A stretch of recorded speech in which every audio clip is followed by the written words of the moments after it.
see, this is the tsunami. This is the whole Pacific. Now pay attention, this is Hawaii. The waves, when reach Hawaii, is going to engulf them, and it's going to spread all over the Pacific. Now pay attention here that some of the waves, once they hit Hawaii, they bounce back, they go back. Very important information, so pay attention. This is the earthquake happening in this region here in North America, how it spreads out all over the Pacific, reaching Australia right here. So this is the way it happens. Now let's look at this one. This one is one of the most important one for the presentation today. This happened last year in New Zealand. So pay attention how the waves are going to wrap around Australia. Now, you know, Australia is a big continent. Okay, it's a huge continent. But you see here wrapping around Australia and it's spreading all over the Pacific.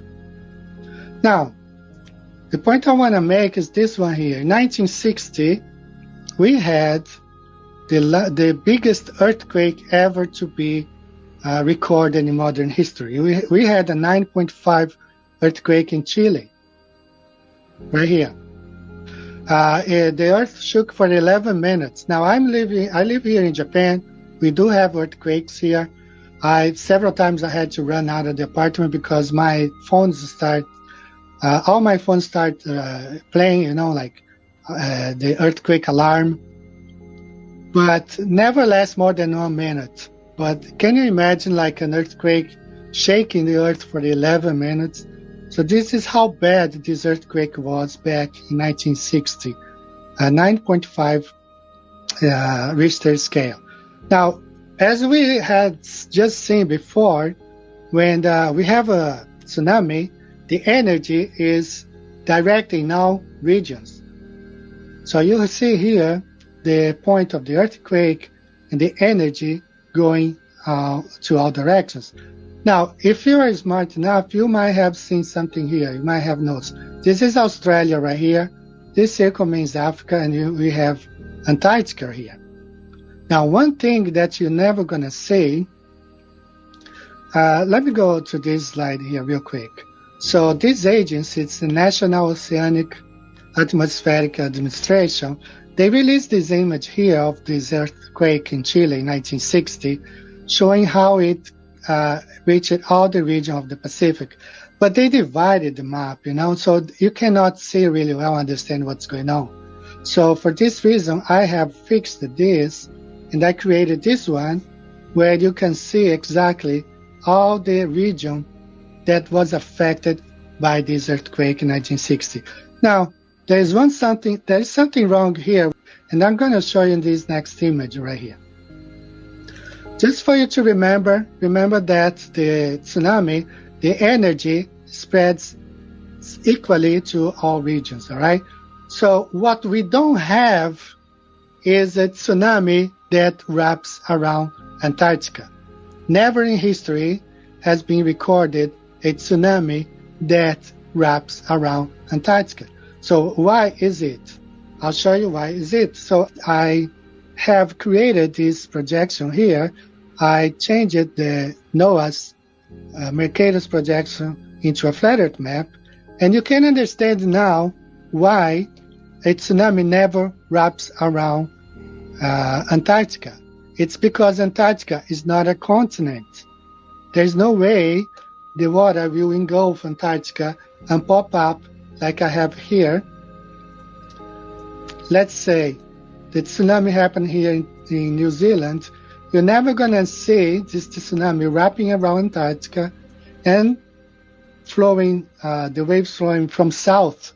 And we never had tsunami alerts here in this region in Brazil due to the fact that a tsunami coming from New Zealand had wrapped around Antarctica, reaching this region.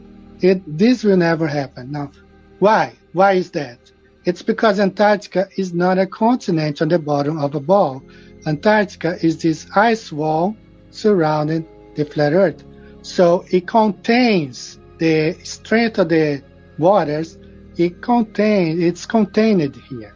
Okay, it doesn't go. For those who think there's no ice wall, well, better believe it, because that ice wall contains all the strength and the energy from these waters. And actually, if we look at this image here, it not only contains, but it bounces back. Okay, it bounces back. That's why the damage in this region, it's so great. All right, for you to have an idea, this 1960 earthquake in Chile, the tsunami, took 16 hours and destroyed Hawaii, and another 8 hours it reached Japan. So the next day, we had a lot of devastation here due to the fact that a day before, these waves were traveling and reached Japan right here, but it never erupted around Antarctica. All right, so I'm going to show here the animation of this 1960 earthquake. And this also I put together because that's not the way they do, but I put together. So you're going to see here that it's contained. Antarctica contains, it's like contains the waves and the impact, the energy within the Pacific Ocean. So this is the official animation. You're never going to see these waves coming from the south and from the Atlantic. It never erupts on Antarctica, because Antarctica is not this continent on the bottom of the ball. We have an ice wall, and this ice wall contains all the strength and the impact of these tsunamis. And it happens a lot of times, especially here in New Zealand. We have a lot of earthquakes here, and it should go this way, wrap around, but rather it will travel all the way and reach Alaska and the Bering Islands right here, but never erupts around Antarctica and comes and flows north from this region right here. All right. So basically, it's this thing that I want to tell you guys.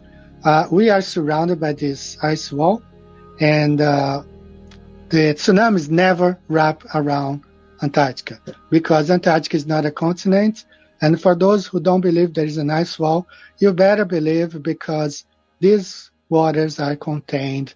And that's why you see the damage always made in this region right here.